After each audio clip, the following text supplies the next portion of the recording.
இப்போ வந்து நம்ம ராகி உருண்டை பண்ண போகிறோம். ராகி கொழுக்கட்டை உருண்டைன்னு சொல்லலாம், ராகி லட்டுன்னு சொல்லுவாங்க.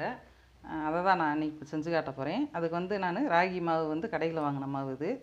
இப்போ வந்து நான் 1 கப்பு எடுத்துக்கிறேன். 2 கப் மாவு சேர்த்து நான் இன்றைக்கி பண்ண போகிறேன். பாருங்கள், 1 கிண்ணம் கொட்டிட்டேன். எந்த கிண்ணத்தில் இன்னொரு கிண்ணம் மாவு நான் இதை எடுத்துக்கிறேன். எடுத்துகிட்டு நீங்கள் எந்த இதில் வேணுண்டாலும் மெஷர் பண்ணி எடுத்துக்கோங்க, உங்களுக்கு தேவையான மாவை. இப்போ வந்து நான் கொஞ்சமாக தூள் உப்பு வந்து இதில் சேர்த்துக்கிற போகிறேன்.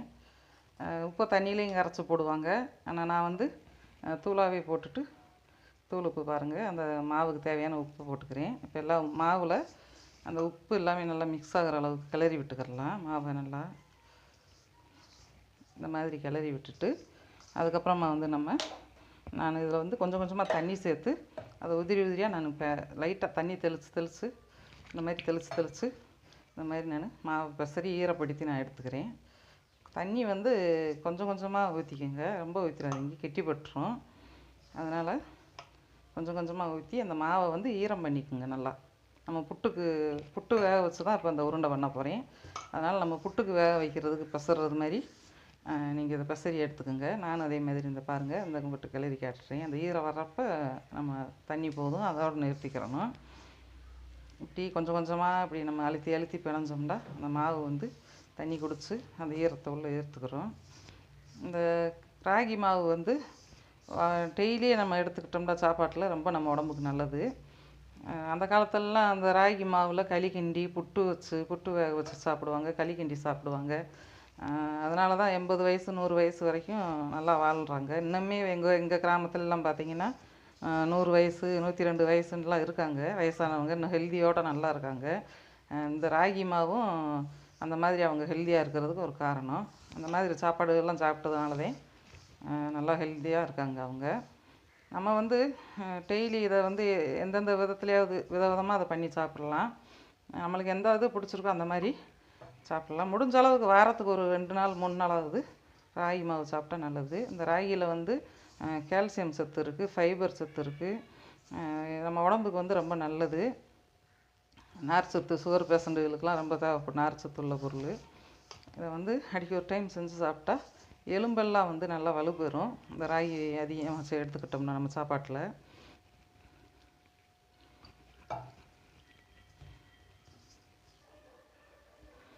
இப்போ பாருங்கள், இந்த மாதிரி நான் எல்லா மாவையும் ஈரப்படுத்தி எடுத்துக்கிட்டேன்.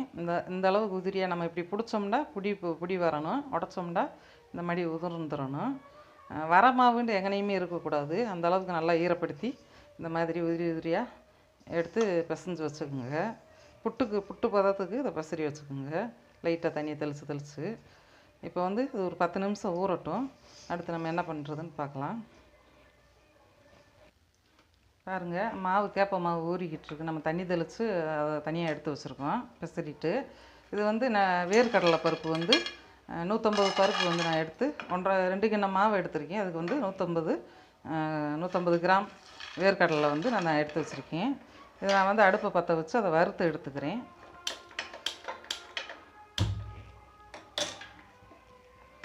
இப்போ பாருங்கள், லைட்டாக செவக்க மணம் வர அளவுக்கு வறுத்தா போதும், கருக விட்டுறக்கூடாது.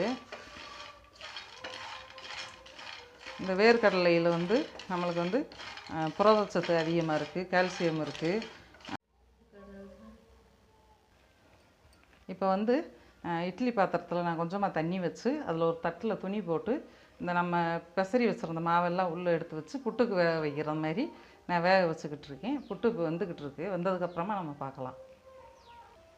இப்போ வாங்க, 20 நிமிஷத்துக்கு மேலே இந்த கேப்ப மாவு வந்து வெந்துக்கிட்டு இருக்கு, கேப்பை புட்டு மாதிரி. இதை பாருங்கள், வெந்து எல்லாமே நல்லா கலர் மாறிடுச்சு. இந்த அளவுக்கு நம்மளுக்கு வந்தால் பச்சை வாசனை போகணும். இப்படி திரட்டினோம்னா நம்மளுக்கு உருண்டை அப்படி திரண்டு வரும்.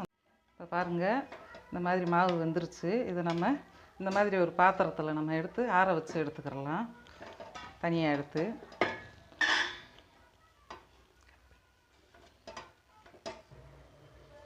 இப்போ வந்து நான் வேர்க்கடலை வந்து வறுத்து தோலெல்லாம் எடுத்துகிட்டு இந்த மாதிரி நான் எடுத்து வச்சுருக்கேன். அது கூடவே ஒரு உள்ளங்கை அளவுக்கு கருப்பு எள் எடுத்து அதையும் நான் வறுத்து ஆற வச்சு எடுத்து வச்சுருக்கேன். இது ரெண்டையும் போட்டு நான் மிக்சியில் இப்போ க்ரஷ் பண்ணி எடுத்துகிட்டு வந்துக்கிறேன். அதுங்களும் இந்த மாவு ஆறட்டும். இப்போ பாருங்கள், வேர்க்கடலையும் எள்ளு வந்து லைட்டாக க்ரஷ் பண்ணி நான் அந்த மாதிரி எடுத்துகிட்டு வந்திருக்கேன். அதை அந்த கேப்ப மாவு வேக வச்ச மாவு கூட இதை நான் சேர்த்துக்கிறேன். இப்போ வந்து இதுக்கு தேவையான கருப்பட்டி வந்து நம்ம சேர்க்க போகிறோம். நான் வந்து வெல்லம் சேர்த்துக்கிறேன். நீங்கள் வந்து சுகர் சேர்க்குறதா இருந்தால் கூட சேர்த்துக்கிறலாம். வெல்லமும் சேர்க்கலாம், சுகரும் சேர்க்கலாம். இதுக்கு வந்து அளவு கிடையாது. நம்ம இனிப்பு எவ்வளவு தேவையோ அதுக்கேற்ற மாதிரி நம்ம வெல்லம் சேர்த்துக்கிறலாம். பாருங்கள், நான் இந்த அளவு வெல்லம் சேர்த்துருக்கேன்.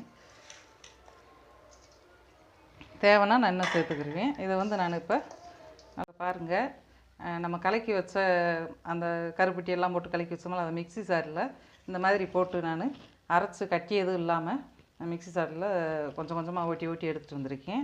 அதை இதில் ஒன்றா சேர்த்துக்கிருக்கோம். நம்ம எல்லாத்தையும் அரைச்சி முடிச்சிட்டேன். நான் பார்த்திங்கனாலே தெரியும், கட்டி எதுவுமே இருக்காது.